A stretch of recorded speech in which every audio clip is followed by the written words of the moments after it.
Christmas Message 1962.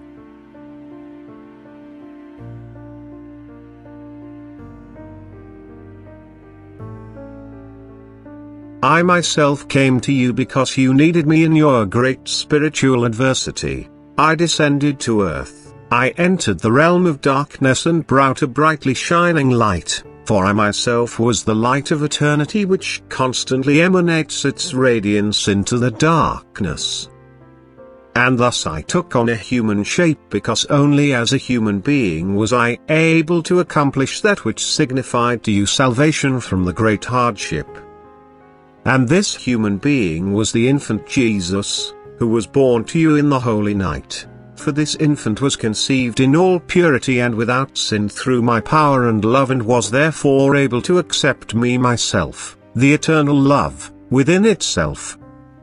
His was a soul of light which was able to serve me as an abode, because I can only shelter in a pure vessel, otherwise the bright light of my love would have been unable to shine. The infant Jesus was infused by the Spirit of love, for his soul brought the love with it to earth. It was a non-fallen original spirit which did not close itself to the love which I incessantly transmitted. And this original spirit did not relinquish its love when it embodied itself in the infant Jesus.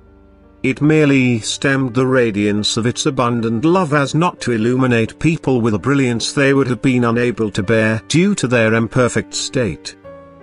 However, unusual events took place at his birth which gave evidence to people who loved that the promised Messiah had come into the world. Yet only a few recognized him, and thus the infant Jesus started its earthly path like every other human being, for the mission it had to fulfill was under no circumstances allowed to impose a compulsory faith on people, for he, Jesus, was merely meant to show them the path which every person must take in order to ascend from the abyss into the light. Nevertheless, the love of the infant Jesus was at times overwhelmingly powerful, for I myself was this love. Thus I had chosen the human shell so as to accomplish the greatest act of compassion on behalf of the sinful human race which, however, had to be accomplished by every human being who was capable of suffering in order to atone for these beings' original sin of apostasy from me. I myself descended to earth and embodied myself in a soul of light which voluntarily wanted to take the earthly path in order to serve me myself as an abode. Seers and prophets had already announced the Messiah to people long in advance, and those people who were still devoted to me in love yearned for his arrival, and they soon recognized him in the boy Jesus. They realized that his unusual wisdom was divine and that I had sent them the one who was to bring them deliverance. Yet even Jesus was not allowed to compel people's faith through his extraordinary strength and wisdom. His brightly shining light of love certainly broke through every so often, and my spirit expressed itself through him, but it nevertheless withdrew itself time and again, and the man Jesus lived his earthly life like any other human being, for he was meant to exemplify the right kind of life to people which they should follow if they wanted to release themselves from my adversary, who can only be defeated through and with love.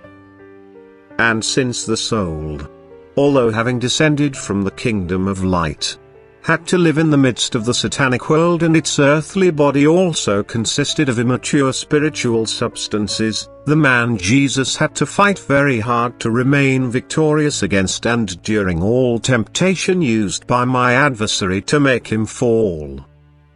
Yet Jesus had not relinquished love.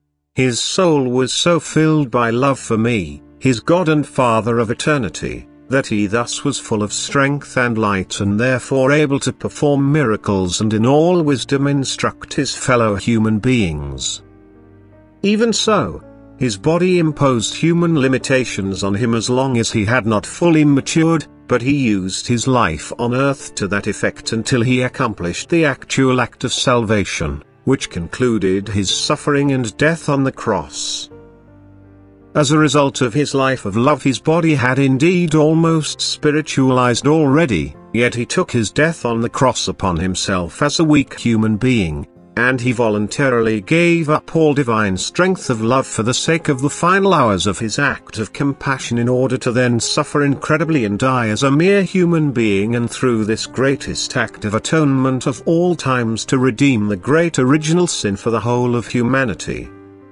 It was pure love which motivated him to accomplish this work, and this love was I myself. Yet you will never ever understand this unless, of course, you, too, become pure love, as you were in the beginning. Only then will you understand the nature of love, only then will you know why I myself have to be acknowledged by you as your Redeemer from sin and death, and then you will also understand the fact that Jesus and I are one, why God can only be conceived by you in Jesus, and you will understand why a human being had to accomplish this act of salvation on earth.